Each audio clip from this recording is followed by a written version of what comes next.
Hello प्यारे जवानों, नमस्कार। आप सभी का हमारे इस यूट्यूब चैनल पर बहुत बहुत स्वागत है। फाइनली रेडियो ऑपरेटर की लेटेस्ट अपडेट्स निकल कर आ रही हैं, जिनको हम इस वीडियो के माध्यम से कवर करने वाले हैं। एंड रिजल्ट के रिगार्डिंग ये अपडेट है। और यहाँ पे हम कवर करने वाले हैं आपके कट ऑफ की रैंक आईक्यू का डाटा निकल कर आ रहा है। उसके अकॉर्डिंग नॉर्मलाइजेशन का जो नंबर बूस्ट किया जा रहा है, तो उसमें बहुत से अभ्यर्थियों को कन्फ्यूज़न है कि सर मेरे इतने नंबर हैं तो क्या मेरा सिलेक्शन हो पाएगा कि नहीं, या रैंक आईक्यू का जो डाटा है वो एक्यूरेट होता है कि नहीं। तो इन सभी को यहाँ डिटेल से हम कवर करने वाले हैं। साथ ही साथ चाहे आप यूआर कैटेगरी से हैं, ईडब्ल्यूएस कैटेगरी से हैं, ओबीसी, एससी, एसटी या फीमेल या अदर किसी भी कैटेगरी से हैं, तो आपको अपने कैटेगरी वाइज आपकी जो कट ऑफ जाएगी फिजिकल की, या आपकी फाइनल लिस्ट जो मेरिट बनेगी वो कितनी जाएगी, इस वीडियो के माध्यम से आपको पता चलने वाला है। पूरे वीडियो में आगे बढ़ने से पहले आपको सूचना हम प्रोवाइड कर देते हैं।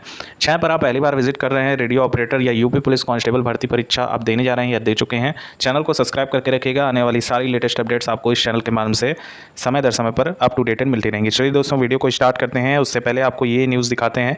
हाल ही में जारी हुए इस पेपर आर्टिकल का जो जिस तरह से प्रेजेंटेशन किया जा रहा है यूट्यूब पे या अलग अलग प्लेटफॉर्म्स पे, एंड इसको रिलेट किया जा रहा है यूपी पुलिस कंप्यूटर विभाग के जो परीक्षा कंडक्ट करवाई गई है फरवरी माह में, उससे यहाँ पर रिलेशन करा जा रहा है। यहाँ अगर देखें तो पुलिस महकमे में कंप्यूटर ऑपरेटर की पदोन्नति जल्द, तो ये जो यहाँ पे पदोन्नति वाली बात की जा रही है, उसका एक लिखित परीक्षा कंडक्ट करवाया गया है। एंड उसका अगर हम यहाँ पे देखें तो जल्द इसका जो रिजल्ट है वो जारी कर दिया जाएगा। तो पदोन्नति का बेसिक मीनिंग है प्रमोशन। प्रमोट होंगे जो पहले, मतलब जिस दर्जे पे आपका सिलेक्शन होगा, उस दर्जे पे जो पहले से सेलेक्टेड स्टूडेंट हैं, एस्पिरेंट्स हैं, जो अब अनुभव हो गए हैं या अनुभवी हो गए हैं, एंड जो है अच्छे खासे समय बिता चुके हैं, उनका यहाँ प्रमोशन हो रहा है, जो कि बहुत अच्छी बात है। जब वो प्रमोट हो जाएंगे तो जो पोस्ट आपकी खाली रहेगी वो पोस्ट खाली रह जाएगी, जिसकी वजह से यहाँ पर या तो नया नोटिफिकेशन उत्तर प्रदेश पुलिस प्रोन्नति बोर्ड जारी करेगा, या तो वो जो पोस्ट है वो आपके यूपी पुलिस रेडियो ऑपरेटर में शामिल कर दिए जाएंगे। तो ज़्यादातर जो चांसेस है वो यही चांसेस बन रहा है कि पुरानी भर्ती में कोई भी छेड़छाड़ नहीं किया जाएगा, एंड यहाँ पर जो पोस्ट आपको पहले से निर्धारित किए गए हैं उनको यहाँ पे कंटिन्यू किया जाएगा, उसी पे गो ऑन आपकी सारी चीज़ें होने वाली हैं। फिर भी एक अगर हम कुछ डेटा को अगर देखें प्रीवियस में, तो एसएससी जीडी का एग्ज़ाम कंडक्ट अभी करवाया गया है। प्रीवियस वाला उसका देखें तो पहले जो भर्ती की घोषणा की गई थी वो लगभग 35,000 थी, फिर 45,000 हो गई, एंड फाइनली उसको बढ़ा के एग्ज़ाम वगैरह सब कंडक्ट करवा लिया गया था। उसके बाद वो 50,000 हो गई थी।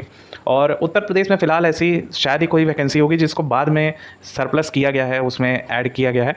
एंड नोटिफिकेशन जब रिलीज़ हो जाता है तो इसके बाद शायद ही उत्तर प्रदेश में ऐसा कोई भर्ती होगा जो कंप्लीट हुआ है जिसमें एडेंडम किया गया है, बाद में कुछ ऐड किया गया है। तो इसी को डाटा मान के हम इसी पे सारी चीज़ें आपको बताने वाले हैं। एंड चांसेस बहुत कम है कि इसमें आपके पोस्ट इंक्रीज़ हों। हालांकि जो पदोन्नति के बाद आपके पोस्ट खाली रह जाएंगे साथियों, वो नए वैकेंसी का आने का वेट कीजिएगा, जिसमें आपका साल से 1.5 साल लग सकता है।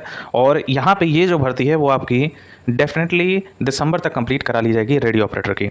अब यहाँ पर जो एक बात निकल कर आ रही है वो ये आ रही है रिजल्ट के रिगार्डिंग। तो रिजल्ट पे भी आपको इस वीडियो में जानकारी मिलेगी, एंड वीडियो को स्किप मत कीजिएगा, पूरा देखते चलिए, आपको ऑथेंटिक अपडेट मिलेगी। देखिए यहाँ पर अगर हम बात करें तो रैंक आईक्यू का भी डाटा कई सारे अभ्यर्थियों ने उस पर चेक किया है। तो उनका कहना ये है कि एक बढ़िया स्कोर जो है वो लगभग यूआर कैटेगरी से देखा जाए तो 270 से लेके 280 के बीच में लाइक कर रहा है असिस्टेंट ऑपरेटर में। वहीं हेड ऑपरेटर की बात करें तो 280 से लेके 285 के मिड में जिन भी कैंडिडेट का पहुंच रहा है, उनका यहाँ पर चांसेस बहुत ज़्यादा बन रहा है यूआर कैटेगरी से। ये वहाँ पे डाटा दिखाया जा रहा है। हालांकि कई जगह ये बताया जा रहा है कि आपकी जो कट ऑफ रहेगी वो 320 के अप्रॉक्स रहेगी। तो ये सच है, 320 के अप्रॉक्स रहेगी, लेकिन अप्रॉक्सीमेटली अगर देखा जाए तो अगर आपका नॉर्मलाइज स्कोर, नॉर्मलाइजेशन तो होने वाला है आपका, एंड नॉर्मलाइजेशन में अगर देखें तो कई सारे आपके शिफ्ट कंडक्ट करवाए गए हैं, जिसमें अगर देखा जाए तो बहुत से शिफ्ट टफ भी पूछे गए हैं एंड बहुत शिफ्ट ईजी भी पूछे गए हैं। ओवरऑल ये स्कीम है, आप देखिए तो 29 तारीख से पेपर स्टार्टिंग होती है, 8 फरवरी की डेट तक ये पेपर चलता है, जिसमें 3 पालियों में पेपर कंडक्ट करवाया गया है। प्रधान परिचालक का 3 शिफ्ट में पेपर कंडक्ट हुआ है, कर्मशाला कर्मचारी का 3 शिफ्ट में हुआ है, और सहायक परिचालक का कई सारे शिफ्ट में यहाँ आयोजन करवाया गया है। लगातार पेपर हुए हैं, 8 तारीख तक पेपर हुआ है, तो कहेंगे काफ़ी ज़्यादा शिफ्ट यहाँ पर कंडक्ट हुआ है। और सहायक सबसे ज़्यादा जो आपकी फाइटिंग है वो आपकी इसी में रहने वाली है, क्योंकि इसमें किसी भी तरह का स्पेशल कोई सर्टिफिकेट नहीं मांगा गया था। अगर हम हेड ऑपरेटर को देखें तो उसमें स्पेशल सर्टिफिकेट मांगा गया है, और कर्मशाला कर्मचारी के लिए भी स्पेशल सर्टिफिकेट कुछ मांगा गया था। लेकिन सहायक परिचालक में सिर्फ आपका 12th होना चाहिए पीसीएम से, आप आसानी से इसमें आवेदन कर पाएँ। तो डेफिनेटली जो यहाँ पे ये वाले साथी हैं वो भी ये भरे हैं, और ये वाले साथी भी इसमें इनरोल हुए हैं। इस वजह से कंपटीशन आप हो जाता है, और ओवरऑल 4 लाख के अप्रॉक्स तो सिर्फ आपके इसी में फॉर्म डाले गए हैं। यहाँ पे आप डाटा बेस देख सकते हैं आरटीआई रिप्लाई के थ्रू। असिस्टेंट ऑपरेटर में 1374 पोस्ट है, और 4 लाख के अप्रॉक्स यहाँ पर फॉर्म डाले गए हैं। तो ये भी लोग हैं और ये भी लोग हैं। तो इसमें कहें तो कंपटीशन एक अच्छे खासे लेवल का होना चाहिए। लेकिन एक चीज़ आप मान के चलिएगा, देखिए जो रिज़ल्ट है वो आपका डेफिनेटली जून मंथ में आ जाएगा। फर्स्ट वीक में, जून के फर्स्ट वीक में बहुत ज़्यादा चांसेस बन रहे हैं कि आपका जैसे ही यहाँ पे चुनाव ख़त्म हो जाएगा उसके बाद आपका रिज़ल्ट आ जाए। फिर भी अगर कुछ लेट होता है तो पुलिस भर्ती बोर्ड अभी तो आपका चुनाव में ये व्यस्त है, कहीं ना कहीं ड्यूटी लगी हुई है, तो सभी जो कर्मचारी हैं, जो विभाग के कर्मचारी हैं, वो कहीं ना कहीं व्यस्त हैं, जिसकी वजह से डिलेशन कुछ हो सकता है। और यहाँ पे कांस्टेबल भर्ती का भी जो लीक हो गया था उसका दोबारा से एग्ज़ाम शेड्यूल भी फिक्स करना है, तो यहाँ इसकी भी बात चल रही है। लेकिन प्राथमिकता किसकी है? प्राथमिकता आपकी इसकी है, इसको कंप्लीट कराना है और यहाँ पदोन्नति होने वाली है। पदोन्नति होते ही रिक्त पद हो जाएंगे तो डेफिनेटली वहाँ पे कई सारा बोझ जो होगा, यानी बर्डन जो होगा वर्क का, वो आपके नए कर्मचारियों पर डाला जाएगा, जिससे यहाँ पर ज़्यादा संख्या में इनको कवरेज करनी पड़ेगी और बहुत जल्दी ये भर्ती कंप्लीट करानी पड़ेगी। सेम यही चीज़ लेखपाल में भी हुआ है। लेखपाल भर्ती परीक्षा हालांकि इतना ख़राब दशा है, कहना नहीं चाहिए, लेकिन उत्तर प्रदेश की जो भर्ती बोर्ड है, किसी भी विभाग का आप देखिए, चाहे यूपी ट्रिपल हो, चाहे हमारा उत्तर प्रदेश पुलिस भर्ती बोर्ड हो, बहुत ज़्यादा ख़राब व्यवस्था है। हर चीज़ को इतना डिले किया जा रहा है कि अभ्यर्थी 21 साल में बैठ रहा है प्रिपरेशन के लिए और उसकी उम्र हो जा रही है 27-28। अभी ये भर्ती परीक्षा 2022 की है, 2022 के बाद फाइनली यहाँ 2024 में इसके एग्ज़ाम्स कंडक्ट करवाए गए हैं। आंसर की 1 महीने का समय लग गया इनको आंसर की देने में। तो ओवरऑल अगर कहें तो इस हिसाब से काफ़ी ज़्यादा डिलेशन हो रहा है। उसके बाद फाइनली रिज़ल्ट आता है, रिज़ल्ट भी इतना ज़्यादा हाई चल जाता है और बच्चा परेशान हो जाता है कि मेरे एक्सपेक्टेशन के अकॉर्डिंग इतना रहना चाहिए, इतना कैसे चला गया। तो इसके पीछे का बेसिक रीज़न भी हम सभी को पता है। पेपर लीक एक बहुत बड़ा रोल अहम कर रहा है आज के इस ज़माने में। हाल ही में आरओ जैसा पेपर लीक हो गया और यूपी पुलिस कांस्टेबल की भर्ती परीक्षा 4 घंटे पहले ही सबके मोबाइल में सर्कुलेट करने लगा टेलीग्राम पे। तो यहाँ रेडियो ऑपरेटर में कैसे कोई कह सकता है ये पेपर लीक नहीं हुआ है? कई सारे अभ्यर्थियों का मैसेज आ रहा है कि उनका 360 नंबर है ओवरऑल 400 में, एंड कई सारे अभ्यर्थियों का ये कहना है 380 एक लड़के ने मैसेज किया और प्रूफ भी उसने दिखाया आंसर की का। तो यहाँ पे एक बड़ा प्रश्न चिन्ह खड़ा होता है, क्या इतना हलवा पेपर आया था कि 380 नंबर स्कोर करना है? अगर 380 नंबर आसानी से स्कोर हो जाते हैं तो पेपर का कट ऑफ आप सोच सकते हैं कि क्या रहेगा। ओवरऑल अगर देखें तो रैंक आईक्यू का डाटा अगर एनालिसिस किया जाए, माफ़ कीजिएगा, यहाँ पे अगर हम रैंक आईक्यू के डेटा को एनालिसिस करते हैं दोस्तों, तो रैंक आईक्यू का डेटा ये कहता है कि अगर आपके 300 टच कर रहे हैं तो आपकी जो रैंकिंग है वो लगभग 500 के अंदर देखने को आपको मिलेगी रॉ स्कोर पे। और अगर आपके रैंकिंग 280 के अप्रॉक्स आपके नंबर बने हैं असिस्टेंट ऑपरेटर में, तो वहाँ पे नॉर्मलाइज्ड स्कोर लगभग 25 नंबर या 30 नंबर तक बूस्ट होता हुआ दिखाई दे रहा है। 310 से लेकर 315 तक आपके स्कोरिंग लगभग 500 के कम आ रहे हैं। तो डेफिनेटली यहाँ पे बहुत ज़्यादा चांसेस हैं जिनके भी स्कोर 270 तक यूआर कैटेगरी से रॉ स्कोर बन रहे हैं ना, तो यहाँ पर बहुत ज़्यादा चांसेस हैं फिजिकल का कॉल लेटर आपका आसानी से इशू हो जाएगा।